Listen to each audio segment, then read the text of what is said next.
কামপুৰ আহোম সমাজৰ পৰা সমূহ অসমবাসী ৰাইজলৈ শ্ৰদ্ধা জনালোঁ আৰু আমাৰ কথামতে খুবটান জনালোঁ।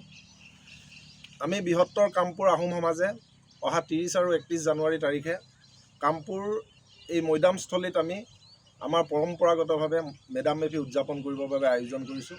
আৰু এই মেডাম মেফি স্থলীত সমূহ অসমবাসী ৰাইজক জাতি ধৰ্ম বৰ্ণ নিৰ্বিশেষে সকলো জনসাধাৰণক ইয়াত উপস্থিত হ'বৰ বাবে আমি অনুৰোধ জনালোঁ। আমি এই কাৰ্যসূচীটো দুদিনীয়া কাৰ্যসূচীৰে লৈছোঁ। 30 তাৰিখে গধূলিৰ পৰা আমাৰ ইয়াত পূজা আৰম্ভ হ'ব। ইতিমধ্যে আমি পূজাৰ বাবে আমি নিমন্ত্ৰণ কৰি আনিছোঁ। আমাৰ যি পৰম্পৰাগত পূজা হ'ব, এই পূজাৰ বাবে আমি নিমন্ত্ৰণ কৰি আনিছোঁ। ধলপুৰৰ পৰা উজনি অসমৰ পৰা মহন, দেওধাই, বাইলুং তিনিজনকে আমি নিমন্ত্ৰণ জনাইছোঁ। আৰু 30 তাৰিখে আমাৰ পূজা সমাপন হোৱাৰ পাছতেই 31 তাৰিখে আমাৰ দিনজোৰা কাৰ্যসূচীৰে ইয়াত কাৰ্যসূচী চলিব। সৰ্বপ্ৰথমে আমাৰ পতাকা উত্তোলন হ'ব। তাৰ পাছতে আমাৰ বাইলুংসকলৰ যি নিৰ্দেশনা আহিব, সেই নিৰ্দেশনা মতে আমি স্বৰ্গদেউসকলৰ মৈদামত আমি বন্তি প্ৰজ্বলন কৰিম, মাল্যাৰ্পণ কৰিম।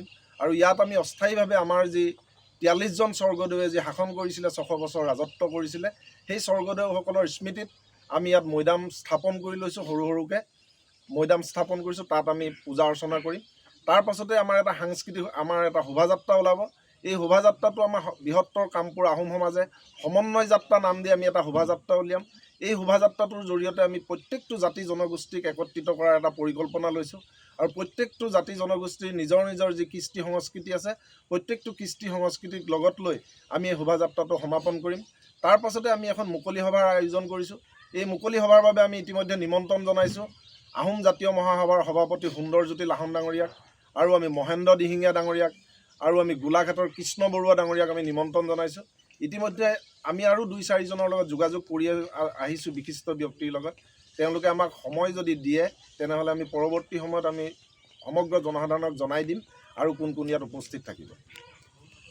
হ'ব মুকলি সভাৰ পাছতে আমি এটা আয়োজন কৰিছোঁ পৰম্পৰাগতভাৱে আমাৰ যিটো আহোমসকলৰ ধৰ্মীয় যি পৰম্পৰাগত খাদ্যাভাস আছে, তাক আমি যোগান ধৰিম।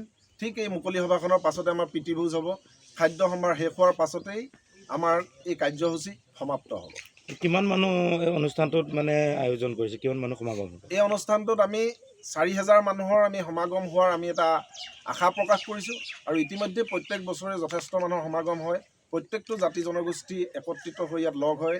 সেইবাবে আমি এইবাৰ 4,000 পৰা 5,000 মানুহৰ আমি আপ্যায়ন কৰিবৰ বাবে আমি সাজু হৈছোঁ।